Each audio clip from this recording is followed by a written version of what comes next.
Veja o caso de Karine. Veja o caso de Karine Campos. Karine Campos é conhecida como a rainha do pó, né? Coisa boa. É apontada pela Polícia Federal como financiadora da propina de 3,5 milhões de reais, supostamente paga ao juiz federal Cândido Ribeiro, em troca da soltura de um traficante. Ela é considerada a maior exportadora de cocaína via portos do país e foi condenada a 17 anos de prisão lá no ano de 2020. O fato é que, atualmente, ela está foragida, porque em 2021, o STJ substituiu a pena por prisão domiciliar, alegando que os 2 filhos menores necessitavam da presença da mãe. Aí você vê, a gente vê a justiça em Brasília falando, você levou seu filho para o acampamento, isso pode ser corrupção de menor. Agora você vai mandar para ficar com a maior traficante de cocaína do Brasil?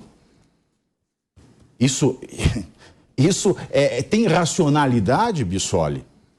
É igual aquela sentença do rapaz que estava preso, que foi condenado em primeira instância por estupro de vulnerável, porque ele mantinha um namoro com uma menina dos 12 aos 13 anos, que engravidou, e aí a justiça, na segunda instância, soltou o rapaz, né, absolveu, porque ele tinha que ficar com o filho. Ou seja, você solta o pedófilo para ficar com a criança. É isso que a justiça fez nesses 2 casos. Num caso, uma traficante perigosa e no outro, um estuprador de vulnerável, que foi, é claro, absolvido. Então, ele não é mais estuprador de vulnerável.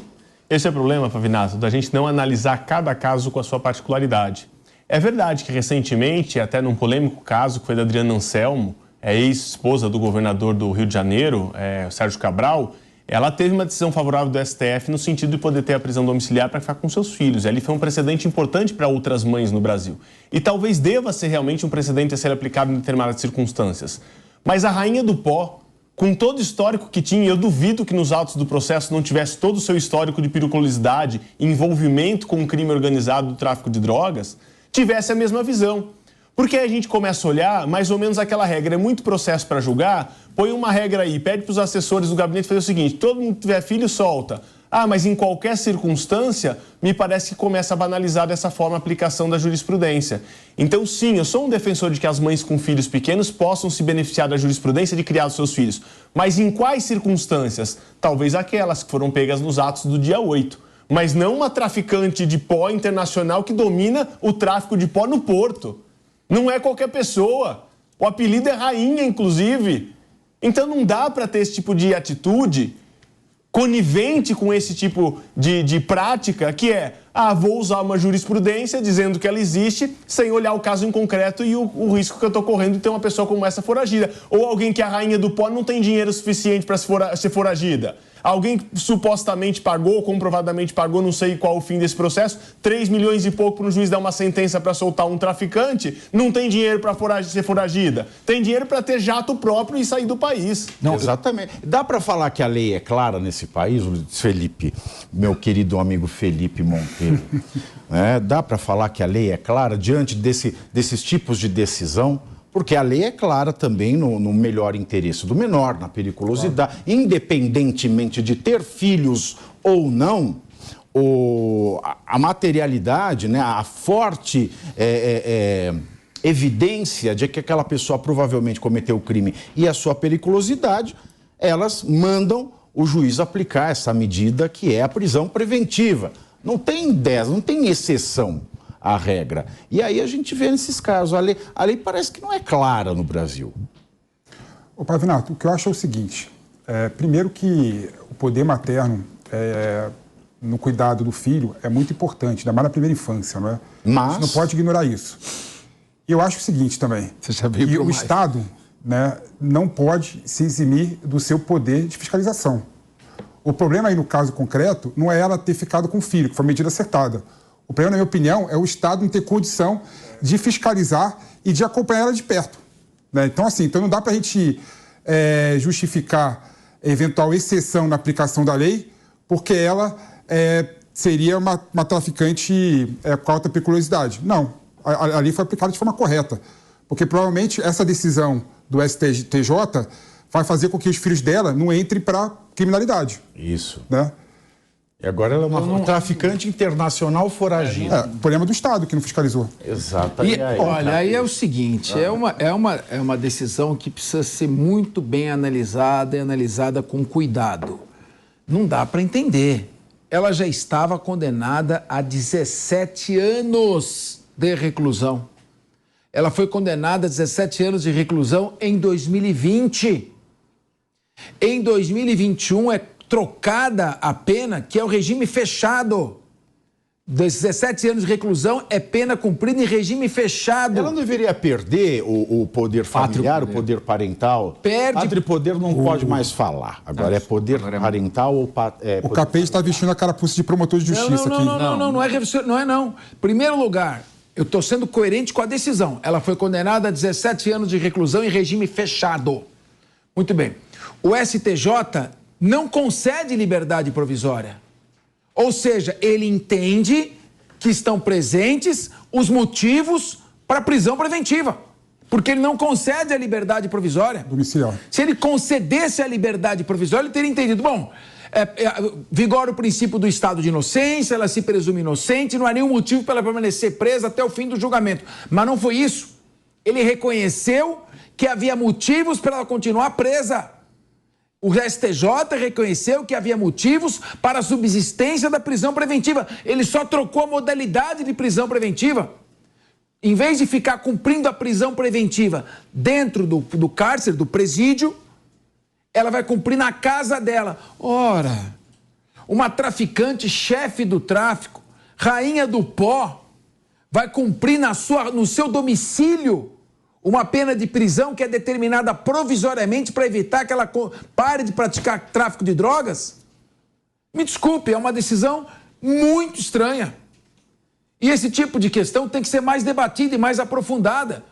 Porque essas liberdades provisórias ou transferência de preso de regime fechado ou de cumprimento de prisão preventiva em cárcere para domicílio estão se repetindo muito. Como é que você vai combater o tráfico de drogas dessa maneira? Como é que você combate o tráfico de drogas colocando chefes do tráfico em liberdade, já condenados em primeira e segunda instância, com alto poder de corrupção? Então, realmente, essa decisão precisa ser discutida. Existe uma lógica. Gostaria de ouvir a lógica. A única lógica é mais importante proteger a criança do que o resto do país. Proteção integral. Não, gente. Felipe Monteiro está decretando o seguinte: qualquer criminosa de altíssima periculosidade que tenha filho menor não fica preso, porque ela tem que cuidar das crianças. Não há outros responsáveis, não há outras pessoas capazes de fazer isso. Talvez ou você está sendo misógino. Você acha que mulher não pode ser tão perigosa quanto homem. Não, e vamos esclarecer uma coisa aqui. Não é a rainha do pó pela destreza dela com o espanador, não. O pó é outro pó, né? Só para ficar claro aqui. Dúvida. Senão eu vou achar que ela vai fazer limpeza em casa. Aí me parece que o Felipe Monteiro, com quem eu quero agora discordar e polemizar, me parece que o Felipe Monteiro está desconhecendo que quando há um conflito de interesses, um conflito de direitos, o juiz deve analisar qual deles... Mas qual conflito? O direito das crianças ficarem com a mãe, não com a tia, com a avó, com outro responsável. E o direito da sociedade de não ter uma traficante distribuindo drogas, mas também ceifando a juventude. É um absurdo isso, cara. Também é um direito da criança. Os dois sujeitos à sociedade. Absurdo. Também é direito da criança. Proteção integral. Então, por essa tese, nenhum pai fica preso mais. Com ela. A culpa é do Estado. De acordo com a tese aqui do Felipe, é só engravidar no presídio e ter um filho para poder sair. Mas aqui, Capês, mas isso não acontece, Capês, com a cidadã de pequeno furto. Não, recebe visita íntima. Acontece também. Cadê os casos? Não acontece. A mulher, a ex-mulher do governador do Rio de Janeiro, quem disse que não acontece? A Anselmo. Agora uma traficante internacional, uma das maiores traficantes do Brasil. Para esse pessoal que consegue chegar ao STJ, aí sim, aí talvez as coisas possam acontecer. Para o cidadão comum, não acredito nisso. Quem disse que não acontece? E sem contar, Felipe... Vamos deixar o Felipe. Eu gostaria de ouvir os argumentos em prol dos criminosos traficantes, chefes do tráfico, que têm filhos que querem sair do presídio para cuidar dos filhos. O melhor interesse do... Eu não consigo conceber Primeiro, porque eu não tenho útero. Segundo, porque eu não consigo encaixar o melhor interesse do menor, consta um valor constitucional e lá que permeia o Estatuto da Criança e do Adolescente, com o fato dessa criança viver na sede do império do pó. Começa daí. Não, é uma visão muito simplista sua, achando que o criminoso é criminoso 100% do tempo, né? Ela bate cartão, ela é a rainha do pó, das 10 às 18. Trocou o figurino, mas vira bandida. Ela não atrai, sendo a rainha do pó, ela não tem risco de vida. Não tem gente querendo matar a família inteira dela. Não tem gente querendo chegar com uma metralhadora lá. Droga na casa dela. Aí vai as crianças junto. Tem gente querendo? Como você sabe que tem gente querendo? Porque ele é a rainha do pó. Que isso. Você está vendo muito narco. Eu queria trazer um dado também que você tocou, o Thiago Pavinato foi muito feliz ao lembrar. E é sempre bom a gente se socorrer da lei para ter uma base, né? O Código Civil diz que perderá por ato judicial o pátrio e poder o pai ou a mãe que praticar atos contrários ao poder parental, atos contrários à moral e aos bons costumes. Então, em tese, ela é passiva, inclusive, de perder o poder parental ou maternal sobre os filhos, e isso é transferido a um outro responsável, uma avó, uma tia, outra pessoa. Agora, porque tem 2 filhos menores, isso pode ser, inclusive, querido, estou te falando até com experiência de Ministério Público, estratégia do crime organizado.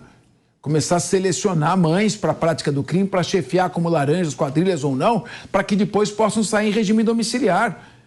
O direito da sociedade, nesse caso, claramente prevalece sobre o direito individual dessas crianças que são vítimas também. Tem um erro na São vítimas também. O direito individual da mãe traficante de ficar com os filhos. Ela deveria ter pensado nisso antes de ser a rainha do pó, a chefe do tráfico. E aí, qual é o erro fundamental? Existe um erro na premissa que o Capês coloca aqui, muito bem colocada, por sinal, com um bom debatedor que ele é e bom orador que ele é. A questão é a seguinte, cara, quando foi aprovado o Estatuto da Criança e Adolescente do Brasil, foi aprovado a doutrina da proteção integral. A proteção integral diz o seguinte, em linhas gerais, que toda criança merece ter todo apoio para o seu desenvolvimento e isso é uma questão da sociedade. Então, quando o Capês fala que colocar a rainha do pó presa é um direito social da sociedade, também é direito da sociedade ter a criança dela, que o filho dela, ser bem desenvolvido e ter as condições para tanto. E você acha que esta mãe que compra sem pensa que é a rainha do tráfico... me chamou para dançar, deixa eu responder. As duas situações... São direitos da sociedade. Dividida, eu quero olhar para ele. Claramente. Vamos lá. Quero olhar para ele. Vamos dividir. O ringue do linha de frente. Meu querido Felipe Monteiro, que inclusive lançou uma bela obra semana passada, eu fui prestigiá-lo, porque eu admiro e o respeito como profissional e como grande jurista que é. Aqui nós polemizamos, não somos inimigos, temos visões diferentes. Felipe Monteiro sabe muito bem, porque é um grande constitucionalista, que não há direitos absolutos na nossa Constituição.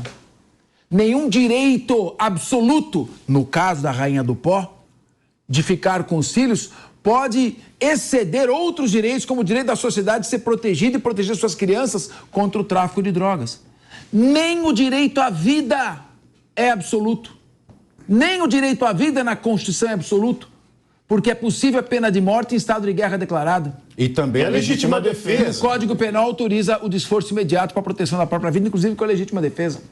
Então, meu querido Felipe Monteiro, você tem uma certa razão no seu argumento, mas essa razão se esvai por completo. Quando você passa a ter um caráter absoluto, quando você confere um caráter absoluto a um direito de uma chefe do tráfico, perigosíssima, já condenada a 17 anos de reclusão, que está agora em fase de STJ. Já se sabe que em Brasília, o Superior Tribunal de Justiça não pode reanalisar a prova. Não cabe mais reanálise de prova em âmbito de Superior Tribunal de Justiça. E ela fica no domicílio, aguardando o término do processo para cumprir uma pena de regime fechado de 17 anos de um crime equiparado a hediondo. Desculpe. Deixa eu só complementar aqui. Não fica no domicílio, porque ela não está no domicílio. Ela está foragida. O óbvio aconteceu. Só para finalizar e passar a palavra, então, ao Thiago, ao nosso Felipe Monteiro. Não, está interessante. Monteiro, eu só queria o seguinte, pessoal, tanto que nós estamos falando, tá certo? Que ela aproveitou a prisão domiciliar, largou os filhos e fugiu. Não. Cadê? Onde que estão os filhos agora? Eu não estou vendo no Felipe Monteiro. Vamos lá, a questão é a seguinte: você tem um coração dividido entre a esperança e a razão. Então, você está tentando achar uma coisa. Eu não sei. Eu não vejo conflito entre dois direitos, não. Bom, enfim. Você sabe o que é isso dele? Isso aqui, para mim, usando uma metáfora, é como o segundo casamento. É o triunfo da esperança sobre a experiência. É o que eu falei, é a música de Raimundo Faga.